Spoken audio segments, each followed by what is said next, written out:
Hello, it's Randy Rhodes. Here's a clip from our show, and go to randyrhodes.com for the whole thing and a podcast. Buy a stinking podcast. Mary had a little man. The fault. We believe that all men are created equal. To the magnificent mosaic that is America. From radio beacon to radio beacon. I have a dream today. Change has come to America. Believe it. Knock, knock. Who's there? It's a figment of your imagination. Randy Rhodes Show. Turn up your mind.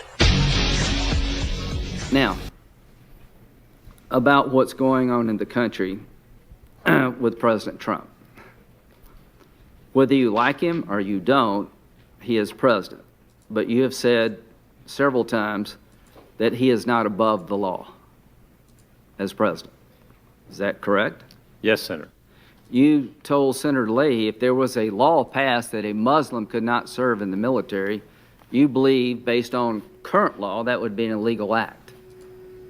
Senator, yes, I see that having all sorts of constitutional problems under current law. So if we have laws on the book that prevent waterboarding, do you agree with me that the Detainee Treatment Act prevents waterboarding? Yes, Senator, that's my recollection of it. Firmly. So in case President Trump is watching, which he may very well be, one, you did a good job picking Judge Gorsuch. Number two, here's the bad part. If you start waterboarding people, you may get impeached. Is that a fair summary? Senator, the impeachment power belongs to this body. Okay, that's even better. Would he be subject to prosecution? Senator, I'm not going to speculate. But he's not above the law. No man is above the law. Okay. No man. Thank you. I think you're a man of the law. And This is a tough I really want to confirmation here. congratulate the president to pick you. Quite frankly, I was worried about who he'd pick. Maybe somebody on TV. But President Trump could not have done better in choosing you. And I hope people on the other side will understand that you may not like him. I certainly didn't agree with President Obama, but I understood why he picked Sotomayor and Kagan. And I hope you can understand why President Trump picked Neil Gorsuch. I hope you'll be happy with that, because I am. Oh, isn't that a relief? Oh, my God. I thought it... Yeah, it's a very tough confirmation hearing we're observing here on Capitol Hill. Oh, it's going to be a hard slog. It's just, wow, it's, Joe Manchin is probably, just already voted yes, and he's a Democrat. So, yeah, Gorsuch, I'll tell you, he's cute. I'll give him that. He's adorable. He is. He's a good-looking man. I think that Trump probably picked him after just, looking through a deck of cards and said, this one looks good on TV, pick him. I don't really think that, he's testified that he never met Trump before Trump actually had him up for, a meeting, after he announced that he was going to be nominated for the Supreme Court. Trump had no idea who he was. He had never met Trump. He just randomly picked him. And I really think that he picked him because he's handsome and he would look good on television. So, here you had yesterday the Intelligence Committee's holding hearings on how we got stuck with this lunatic for a president. And today the Senate Judiciary Committee holds hearings on the lunatic's choice for the Supreme Court. And we're all good with it. I mean, he picked Flynn also. He picked, Manafort also. He picked Corey Lewandowski also. He picked Kelly also. He picked all these people, and he's picked Gore. So, it's okay because Lindsey Graham is like, as long as he won't waterboard, as long as he's, against the waterboard, I'm cool with this. So apparently elections have consequences, and this man, this cute guy, he is cute. He's very young. He could be, the Supreme Court justice.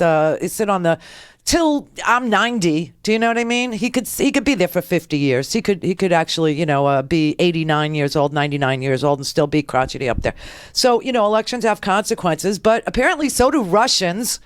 Hacking our elections. So, but I will say these hearings are not about Neil Gorsuch as much as they are about it's not Merrick Garland, and so I would like for somebody, and they won't, but I would like for somebody to ask Gorsuch, how could you say that you're a student of the law and accept a position from a man who has demonstrated that he is unfit to lead this nation in many, many, many different ways. The amount of lying he has done, the kind of tweeting he's engaged in, the accusation that the British intelligence agencies wiretapped him after it failed to be, supportable that Obama wiretapped him. How can you accept this nomination from a man who is patently insane?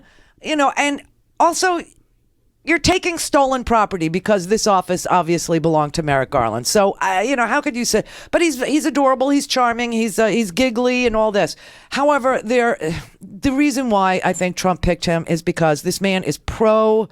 Corporate, he is anti-worker, he's anti-contraception, he's anti-life, he is anti-Planned Parenthood, he's anti, he thinks that companies like Hobby Lobby, who have shareholders who are of one religion, have the right to say to their workers that they can't have contraception coverage and disrespect their right to privacy or their right to contract with a private insurance company, that provides contraception, in the policy. So, he's the Hobby Lobby dude. And right now, Al Franken is asking him questions about the frozen trucker case. Let me explain the frozen trucker case so that if you do watch some of these clips tonight, you'll understand what the frozen trucker case is. There was a man, his name was Alphonse Madden. He is the frozen trucker. I want all my truck drivers out there to listen to this, okay? 7 different judges heard this case. 7 different judges. Only one judge found against Alphonse Madden. That judge was, I hate to, not hold you through the break, but that judge was Gorsuch. Okay. The frozen trucker case. Alphonse Madden was the frozen trucker. He was driving his truck one night and the brakes froze. The brakes on the trailer, not the cab. So he called into his supervisor and he said, "Listen, I can't drive the truck. It's too dangerous. The ice, it's like black ice out here, and the brakes are frozen, and it's sub-zero, and blah blah blah. What do you want me to do?" And so they said, "Well, we'll dispatch somebody to help you fix your brakes." He said, "Okay, I'll sit here." He sat there and realized that the heater in the cab was not working either. He sat in sub-zero temperatures. He sat outside in sub-zero temperatures for hours, waiting for the repair guy that his supervisor said would be dispatched to help him. He fell asleep in his cab, right, with no heat. He woke up. His torso was numb. He was absolutely, he was having a hard time breathing. He was suffering from hypothermia. He was literally ready to die. He called into the supervisor. He said, "Listen, I gotta unhook the trailer. I gotta drive the cab. I gotta get to someplace warm. I'm gonna die out here."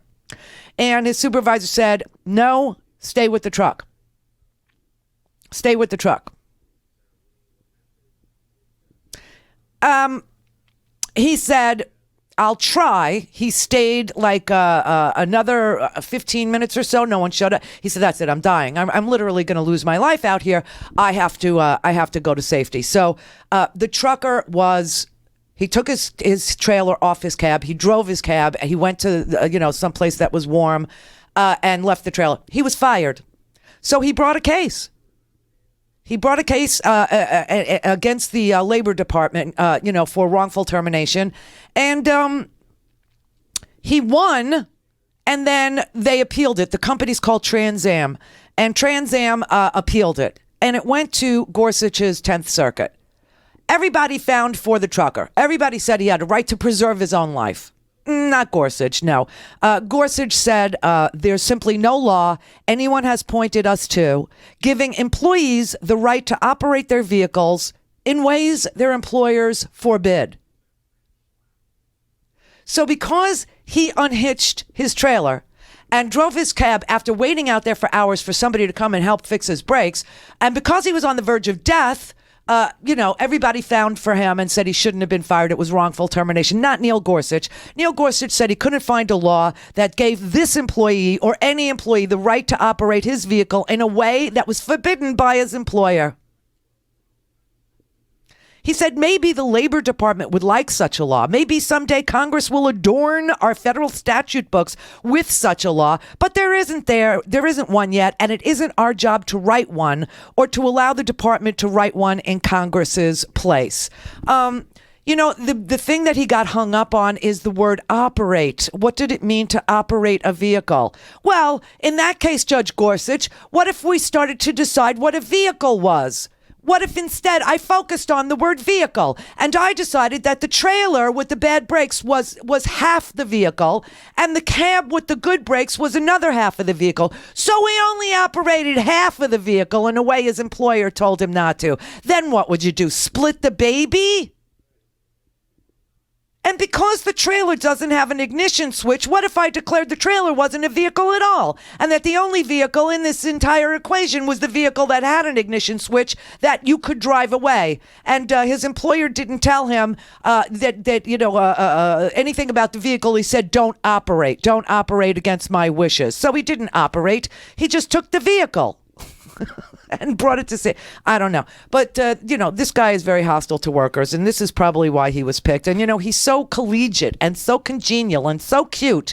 And he's goofy and he's funny. And they asked him, when did he find out that he was being nominated to the Supreme Court? And he turned around, he swiveled around, he goes, hey, my friend Brian back here, he remembers. Brian, right? You remember? Hey, Brian. Remember? Yeah, he remembers. We were at breakfast. Yeah, me and my buddy, we were having breakfast, and the list came out, and I wasn't on it. And Brian goes, you should be on that list. You should really be on that list. And he goes, hey, wait, a second list just came out. You're on this list. Remember that, Brian?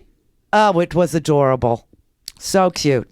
Meanwhile, 2015, people in Utah might remember that your governor, Gary Herbert, like a lot of other politicians, bought into this I guess, what was that guy? I always forget his name. The guy that makes fake videos and edits the crap out of them, went after Acorn, then after Planned Parenthood, and tried to suggest that Planned Parenthood was taking the fetus and was experimenting upon the tissue. Remember, he highly edited this video, and it really made it look like they were some sort of barbaric, crazy people at Planned Parenthood that were like eating babies and, experimenting upon. Oh, it was sick. Anyway. This governor of Utah believed these videos to be real, even after these videos were proven to be phonied up, faked, edited in such a way to bamboozle people. And he did acknowledge that the officials at Planned Parenthood were cleared of wrongdoing. He did acknowledge that this never happened. He acknowledged that nobody was ever implicated at Planned Parenthood of doing any of the things that were, edited to create an appearance of some sick, psycho, weird vampire practice or something like that. But still, the governor of Utah tried to shut off the federal funds that the state gave to Planned Parenthood in Utah. He still tried to. Now, a district judge ruled that Governor Herbert was within his rights to withhold the funds. We were talking about all of $250,000. But it was appealed, and it went to Gorsuch's court. Gorsuch sits on the 10th Circuit Court of Appeals. A panel on the 10th Circuit Court of Appeals reversed the district court and said, no, he's not within his rights to withhold money from Planned Parenthood based on felonious, fake evidence and fake movies and fake claims that never happened. There's no evidence that's driving his claim that they must be defunded because the state money that they get is for cancer screenings and for disease control and for abstinence programs. So the court that Gorsuch sits on overturned the lower court and said, no. You have no evidence to support your claim. And so after the panel ruled, Governor Herbert of Utah said he accepted the court's decision. And he restored the money to Planned Parenthood so that they could go about their business of preventing STDs like gonorrhea and syphilis, cancer screenings for women for, breast and ovarian cancer, uterine cancer, cervical cancer, and sex abstinence programs. But weeks later, after the governor had accepted the ruling of the 10th Circuit, an undisclosed judge requested that the entire court, en banc, you know that word, en banc, some say when they like to appear French, en banc when they're from New York, like me, en banc, okay? He wanted the entire court to sit and review the decision. And even though the state had not asked for the court to reconsider, and the governor of Utah had clearly moved to restore the funds to Planned Parenthood, one judge inside the 10th Circuit said, no, let's rehear it. And that judge was Gorsuch. They didn't rehear it. They refused. They took a vote, 6-4, not to hear the case again because there was no plaintiff. The governor had accepted the ruling of the court. So he just wanted to go after Planned Parenthood, is what it is. He wrote this big, long dissertation on how he respectfully, and he used the word respectfully 7 times in a 12-page opinion. He said his own court had made mistakes. His own court had not properly respected the district court. His own court relaxed Planned Parenthood's burden of proof. His own court discounted the governor's explanation. His own court failed to show the sort of comedy that this court normally seeks to show the states and their elected representative. This court is in error. His own court. He denigrated his own court. Then his own court took a vote whether or not the en banc should hear the whole case. 6-4. No. No. Sit down, Gorsuch. So this is kind of why he picked him. And he's adorable. He's really handsome. Clear for takeoff. Randy Rhodes Air Force. Air Force. RandyRhodes.com. Go to randyrhodes.com for the whole thing and a podcast. Buy a stinking podcast.